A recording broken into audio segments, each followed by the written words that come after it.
It's 4th of July week here on the NFC West Huddle. We're joined by experts from around the division. We're talking red, white, and blue, but also action green, wolf gray, and gold when you add it all up. I'm Alyssa Charleston-Smith in Seattle, joined by Robbie Baker in Phoenix, Keyshawn Ward in San Francisco. And my, oh my, we've got a guest from Los Angeles, our newest guest. We are so excited to bring on the show frequently. Ryan Dyrud, the CEO and founder of Los Angeles Fanbase Network, or at LAFB Network on X. Ryan, thanks for being here. We're so excited to have you. Thank you. I'm thrilled to be here and hanging out with all of you beautiful people. So excited always to talk West Coast football in the NFC West and obviously here in LA. So thanks for having me. Excited to be here. Wow, beautiful. That's big compliments for Robbie, Keyshawn, and I. Thank you, thank you. The Rams, they just haven't had anyone to defend them on this show over the past couple weeks, so I think you'll help keep us on our best behavior with any LA slander. Let's get into our first topic. The NFL tweeted a graphic this week of 4 different quarterbacks that already have one Super Bowl win to their name. You got Aaron Rodgers, Russell Wilson, Matthew Stafford, and Jalen Hurts, more recently, obviously. Who of those 4 QBs have the best shot at winning their second this season?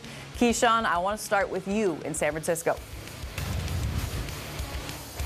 Alyssa, I'm going to go with Matt Stafford. I truly believe that Los Angeles Rams team that lost to the Eagles in the playoffs last year, they're a one drive away. If they were playing SoFi Stadium, maybe the circumstance a little bit different because, Matthew Stafford's throwing that bad weather, the snow coming down, it was hard for him to push the ball down the field. So I think that if they're indoors, could be a different outcome. Who knows? And I think that if they had won that game, they'd have beat the Commanders and then beat the Chiefs. But, if it was a fifth, we all be drunk, as they all say. So I got to say, I think Matt Stafford's probably most likely to win a Super Bowl next year because compared to Aaron Rodgers and Russell Wilson, I believe those 2 quarterbacks, they're more closer to being on decline, being washed, to be honest, because, Aaron Rodgers and the Steelers, they got all those, big names this offseason so far, but I don't know if those players will really move the needle to get him back to a Super Bowl. I mean, he hasn't been there in, 15 years or more, and then Russell Wilson, he might be benched by week 6. I truly think that the Giants, they have a tough start in the season. They're going to probably be 0-5,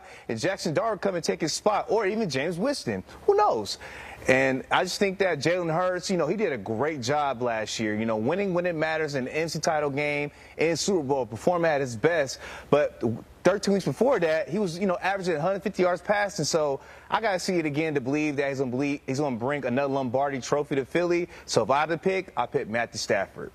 All right. Okay, so we're going with a little LA Rams fandom. Just trying to get, Ryan on your good side. I see it, Keyshawn. I'm just kidding. But I'm so with you on the Russell Wilson thing. He's going to have to beat out Jackson Dart, I think, for that starting position with the New York Giants. Okay, Robbie, down in Phoenix, who do you think has the best odds? Well, first, I just want to start. I'll apologize to Ryan because I know he agreed to join us here, but I don't know if he entirely knew what he signed up for. I'm filling in for Richard this week. When Richard gets back, that's when kind of the wheels kind of tend to fall off this, and you maybe catch some strays there. So just fair warning to Ryan there. I'll try to play nice here today. But when you look at the list of the names you gave, Alyssa, Aaron Rodgers kind of stood out to me, and I'm kind of going to zig where Keyshawn zagged a little bit because the moves that the Steelers made this offseason, very un-Steeler-like, not only in the pursuit of Aaron Rodgers and how they kind of waited and did it on his time, but then they have made some blockbuster trades. Jalen Ramsey, DK Metcalf, and then immediately paying DK Metcalf big money. The Steelers feel like a team, the moves they're making makes it feel like they're a team that believes this is a time for them to push all the chips in and compete for a Super Bowl title with the moves that they made. Those are not the type of moves and is not the type of offseason we're accustomed to seeing from the Pittsburgh Steelers. So in that regard, if you look at the way the organization is kind of making moves to feel like it's a Super Bowl time, then I will lean a little bit towards Aaron Rodgers. But a lot of question marks surrounding TJ Watt right now. He's a name that constantly feels to be in the news this week. Are they going to give him the big money, give him a big extension that he has kind of rightfully earned, in my opinion? That's something that, again, if this was a typical Steelers situation, it would likely get resolved, and you keep TJ Watt to be a Steeler for life. But the way that this offseason has gone for the Steelers, it seems like it's kind of upside-down world right now for what they usually do. So I'm sure Steelers fans, though, hope TJ Watt stays there long-term and that Aaron Rodgers is hoisting a Lombardi trophy next February.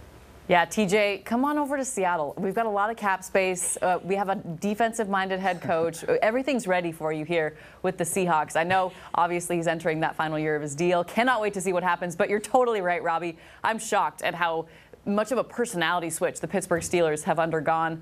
Okay, Ryan, it is your turn. I'm sorry we waited last for you, but I had to hear from the other guys because I hadn't talked to him yet. So, Matthew Stafford on this list, do you like his chances, or is there somebody else that, catches your eye? Yeah, well, I don't want my very first question to sound like a biased answer, but I think the answer is Matthew Stafford. When you look at the team coming back they had last year, how close they were last year, as already alluded to earlier, just being one play away essentially from knocking off the Eagles, going to the Super Bowl. And I think when you just pair that with Sean McVay and the coordinators he has and kind of the culture they've built in Los Angeles, they're kind of the ones to beat. I won't piggyback too much on what everyone else said, but I think Aaron Rodgers is enticing in what they're doing in Pittsburgh, but the AFC is just a gauntlet. I mean, good luck getting through all those great teams, and now you have the new risers like Denver and Los Angeles Chargers, who are also have great quarterback play in the AFC, so the NFC is much more wide open, and when you look at this list specifically, it's kind of Matthew Stafford or Jalen Hurts, which is what it was in that game in the playoffs. So I like the Eagles still. I like Jalen Hurts a lot, but I just think what the Rams did, adding Davante Adams, what they were able to do in the draft, getting Terrence Ferguson as their first pick with a tight end, having that true tight end hopefully come into play as Sean McVay is going to run a lot more 12 personnel this season. I like the odds of Stafford. And, obviously there was all the rumors in the offseason of are they going to trade Matthew Stafford to the Raiders or to the Steelers? The fact that they end up getting him back, he's happy, the team's happy. I think he wants to go out on top, as every quarterback does, and I think he has the best shot to do that. Honestly, all great points. I think it's completely fair to say that, especially when you look at the rest of the AFC. It is terrifying. Denver Broncos could have one of the best defenses in all of the NFL, and just in general with Pittsburgh, who they have to go through. Honestly, for me, I laughed when I saw Russell Wilson. No disrespect, but it's what Keyshawn said. He's on the New York Giants. So that part of the graphic really made me laugh. They were 3-14 last year. We're not going to talk about the fact that one of those wins was against the Seahawks. Forget that. Most sports books actually have the Buffalo Bills favored to win it all this year. So obviously, Josh Allen looking for his first Super Bowl. But the Philadelphia Eagles are second, and it's really hard for me to pick against them with all they have returning. When you're looking at just quarterbacks, I think it's fair to say Matthew Stafford probably is the guy most talented, most experienced, but I can't pick against Jalen Hurts because of who he has around him and the defense they're bringing back, and Saquon Barkley. But again, Matthew Stafford, absolutely my second pick, primarily because of his young, talented defense that they've got in Los Angeles, and Sean McVay. Got a lot of respect for him in the receiving core. Like we've mentioned, Davante Adams being in that mix. Aaron Rodgers is just way too risky for me to pick right now because of what's happened with the Jets. I'm so curious what he needs going forward to be back to that, even anywhere near what he was when he was with Green Bay. I think health is obviously a concern, but mentally, I don't know if he's the same dude as he was in Green Bay, even when you have guys like DK Metcalf and their other fun additions. All right, next up, what is the most important move the team you cover has made this offseason? It can be a draft pick, it can be a free agent signing, an extension, or even a player they cut. Ryan, our LAFB network founder, let's start with you on this one. Yeah, well, this is not to talk about the same player. This is actually an easy one. I mean, you can look at Davante Adams and that addition. You can look at who you guys in Seattle now have, Cooper Kupp, losing him. But in reality, it all comes down to Matthew Stafford, and he was at one point looking like going to be gone from this organization. There was real fire behind the smoke of him potentially getting traded to either the Vegas Raiders or to the Pittsburgh Steelers. At the Combine, the conversations were very real. It was kind of the midnight hour where a meeting in the morning, not really midnight, but it was like 5 a.m. in the morning, where he sat down with Sean McVay and with Les Snead, and they were able to kind of hash out another one-year-long deal to kind of get him done and get him happy and stayed in L.A. around the tune of $50 million. He left money on the table to stay in L.A. versus a trade, whereas the other teams were going to be offering more, the Giants, another team who I didn't mention. But that has to be the most important move, because he's the one that gives them the best shot at anything. You got to have the quarterback ready to go. And if you look at the Rams roster and you look at the way they've done things since Stafford's been here, they have no contingency plan for a backup quarterback. I mean, Jimmy Garoppolo is there, obviously back on a one-year deal. Stetson Bennett, who they drafted out of Georgia in the 4th round, is their third-string guy who really hasn't shown much in preseason. So without Stafford, they would be pretty sunk and most likely an under 500 team. So it all points to getting him back was absolutely the most important move they had to get done, and they did get done. Yeah, the quarterback stirs the drink. And, of course, like classic football guys, let's just meet at 5 a.m. to, work this thing out. That's very, very football-oriented. Okay, Robbie, what about with the Cardinals? What was the most important move of the offseason so far? Well, similar to what Ryan said about the quarterback kind of being the most important position to get solidified, the Cardinals had that in Kyler Murray already. What they needed was a guy to get after the quarterback, and they did that bringing in Josh Sweat from the champion Eagles in the offseason. Arguably one of, if not the biggest fish in free agency, the Cardinals were able to reel him in, and that kind of transforms the pass rush, and they were able to bring in some other guys like Dalvin Tomlinson and Calais Campbell in free agency and kind of round out that pass rushing group and solidify the defensive front. But just when you add a player like Sweat to that defensive front, it gives Nick Rallis kind of immeasurable amount of things he can do now with his ability to just have a guy that, okay, Josh, you go get the quarterback, because they didn't have that the last couple of years here. And Nick Rallis did a great job with this defense, being able to scheme up things and basically manufacture a pass rush with what he had. But now he has a guy on the outside that's what he does. He sacks the quarterback, he gets in the backfield, and he wreaks havoc. So that's probably the biggest move. If that's 1A, 1B for me was the extension for Trey McBride as well, because Trey McBride and Kyler Murray have really created a bond, especially in the last year and change. And to have perhaps the best tight end in football, if you look at how much he's being paid now, one of the top 2 or 3 for sure, to have that guy locked up long term to pair with Kyler Murray as kind of his safety blanket and perhaps his favorite wide receiver going into the season as well. If you look at the way they paired up in the last couple seasons, that was big as well for this front office to get that done and also show that, hey, this was a guy we drafted, this is a guy we've developed, and now we're making the commitment to keeping him here long term. Man, tight end I swear, has just helped up these contracts for the tight ends in general. It is really impressive, and obviously nobody looking forward to facing Kyler Murray or Trey McBride this season. Okay, Keyshawn, a bunch of moves by the San Francisco 49ers this offseason. What do you view as the most important by the 49ers? When they brought back Robert Saleh, I mean, this defense the past couple of years has been missing identity. When Saleh was running the Niners defense, they were top 5 in the entire league from 2019 to 2020. Now, granted, DeMeco Ryans, before he took the Texans job, he did a great job, but it just seemed like the Niners been playing musical chairs when they had 3 defensive coordinators after Saleh's departure to the New York Jets.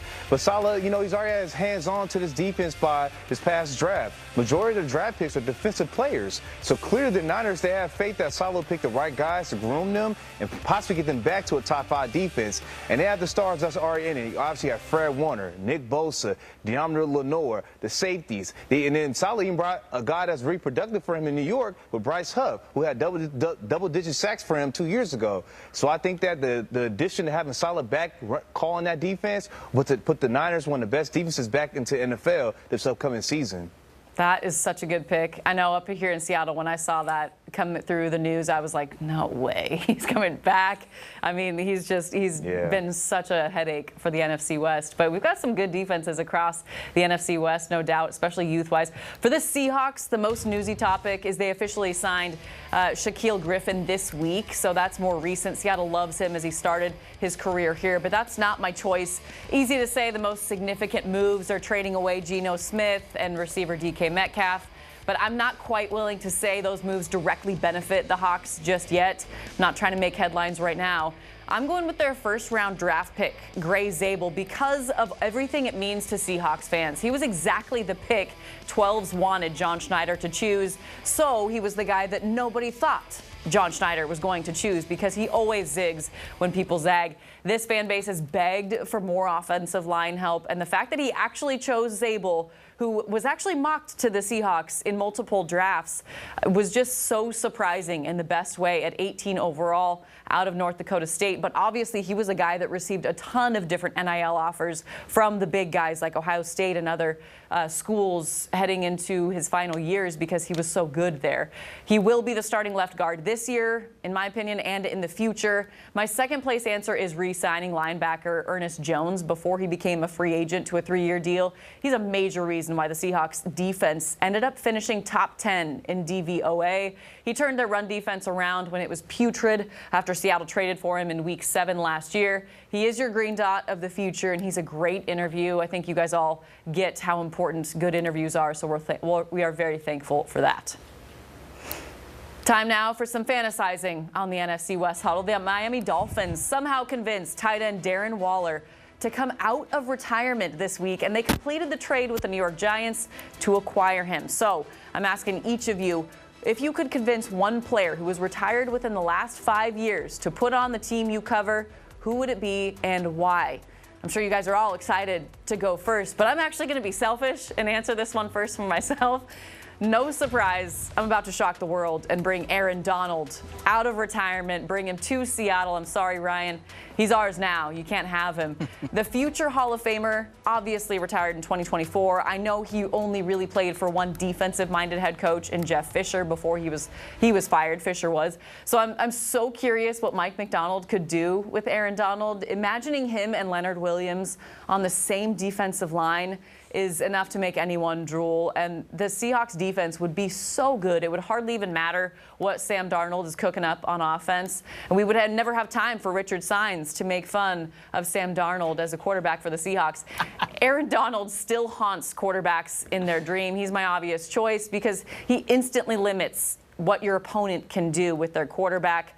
I almost went with Jason Kelce as a practical pick because the Seahawks have needed a quality center for, eternity. But I think he also has a lot going on preparing to become Taylor Swift's brother-in-law. That's my answer. And next, I'm going to Keyshawn Ward because I was told by Aaron Levine that you've actually had a week to research Taylor Swift songs and tell us your favorites. So did you do your homework?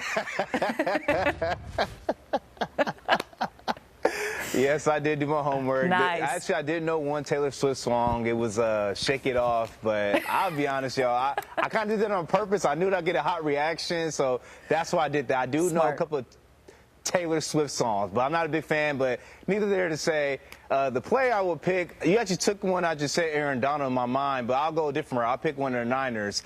Not a sexy name, but John Feliciano. He was the right guard for the Niners when he went to Super Bowl in 2023-2024 season. And I think Feliciano, he was brought in as a utility player, but he ended up really helping the Niners run game. And that's why Christian McCaffrey had such a great season. Everybody talks about Trent Williams, the all-pro, one of the best linemen that's ever played in the game. But Feliciano did a great job that year. So if I had to pick one former Niner this past 5 years, I would go with him.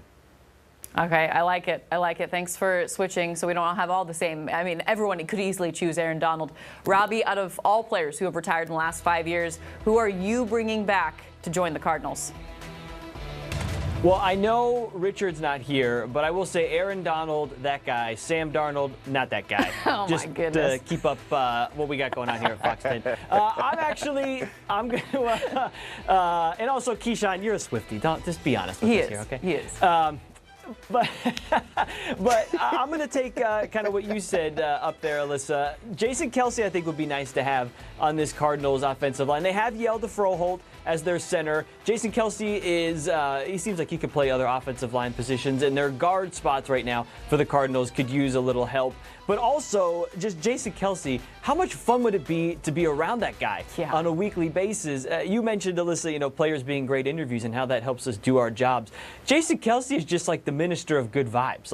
I don't think I've ever seen that guy not having a blast. So I just feel like I would want him out of retirement just to be able to hang out with them every, a couple times a week at the facility.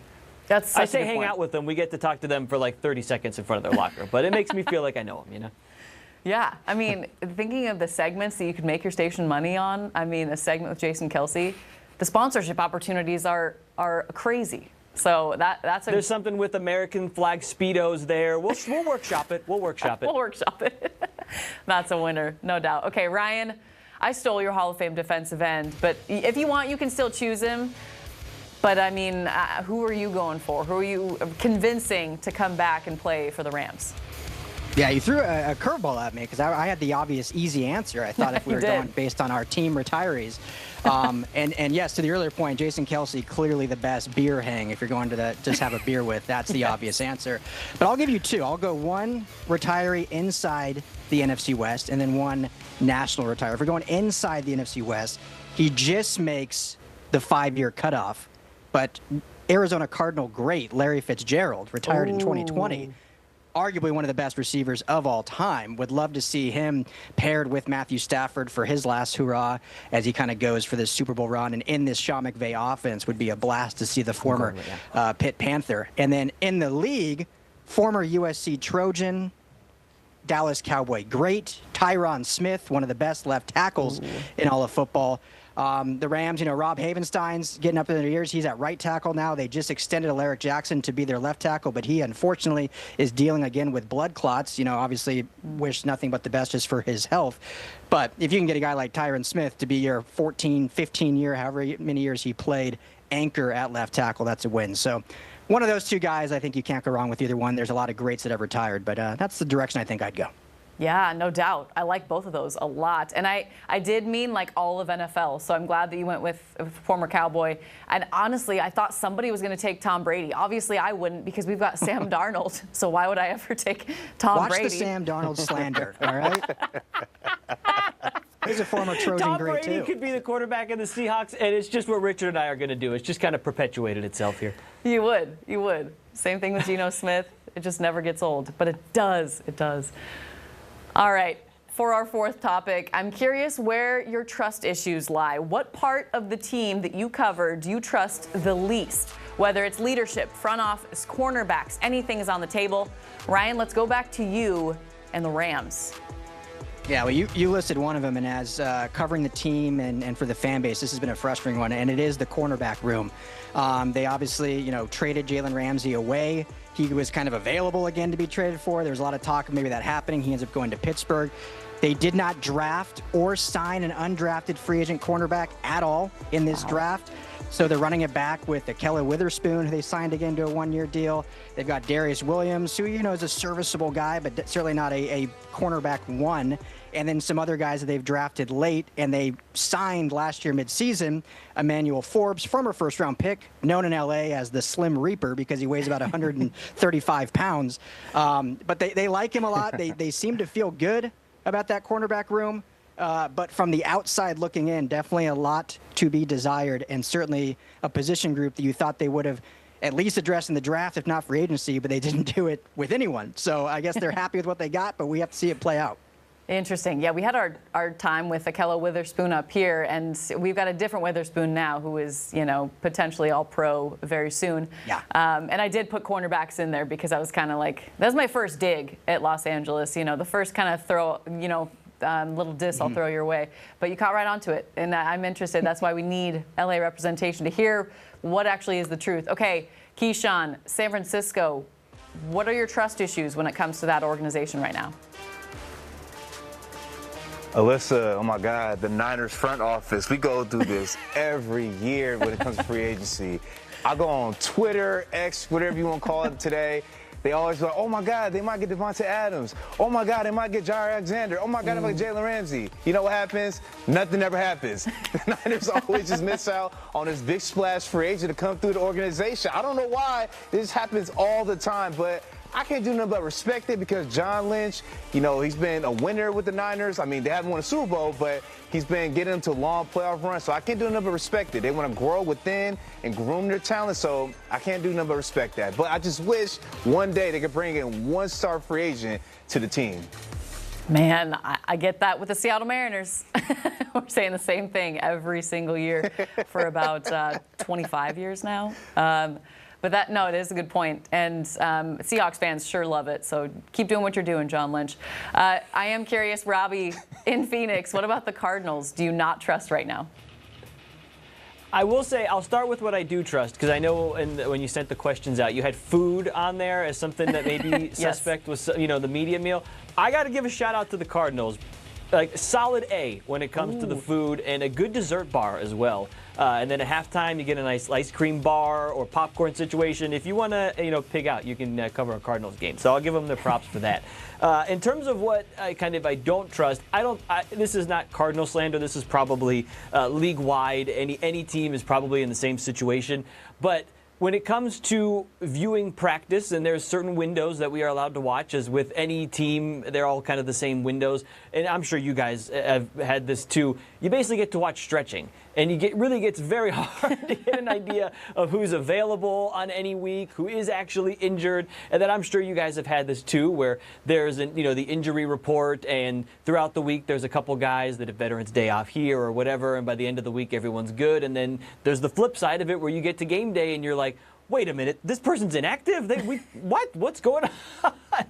So that's not a Cardinals thing. That's league-wide. That's some gamesmanship. That's how the game is played. But if there was one area that I wish that we could have more transparency, let's just say league-wide. Roger Goodell, if you're listening, let us watch practice. Let us watch them toss the pigskin around. What's the worst that could happen here?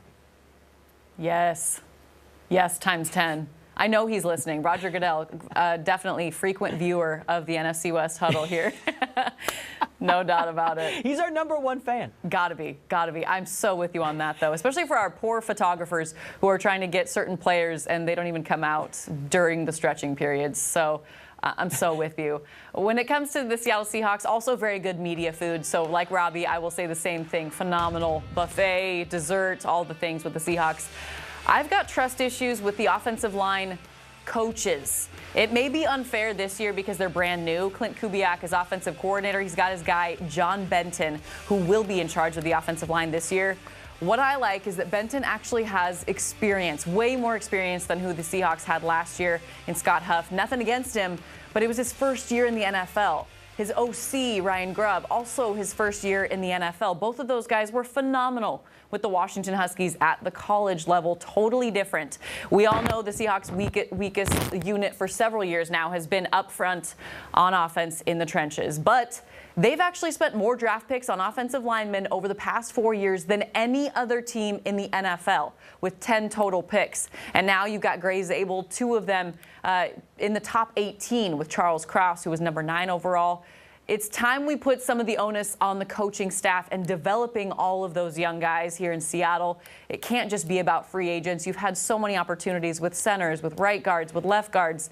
You've got your left guard. You've got probably your right tackle as long as Abe Lucas is healthy. Your left tackle is a phenomenal athlete in Charles Cross. I'm hoping this new scheme under Clint Kubiak, who loves to run the ball, will help all those guys in terms of what they know they need to do. But the coaching side of it has to be better, and I'm going to call them out. I'm going to have new trust issues if they're good, and then if this keeps continuing, it's got to be trust issues with the evaluation and scouting department because they continue to draft these guys. I hope everybody proves me wrong within the coaching staff and with the scouting department. Get that offensive line up to par.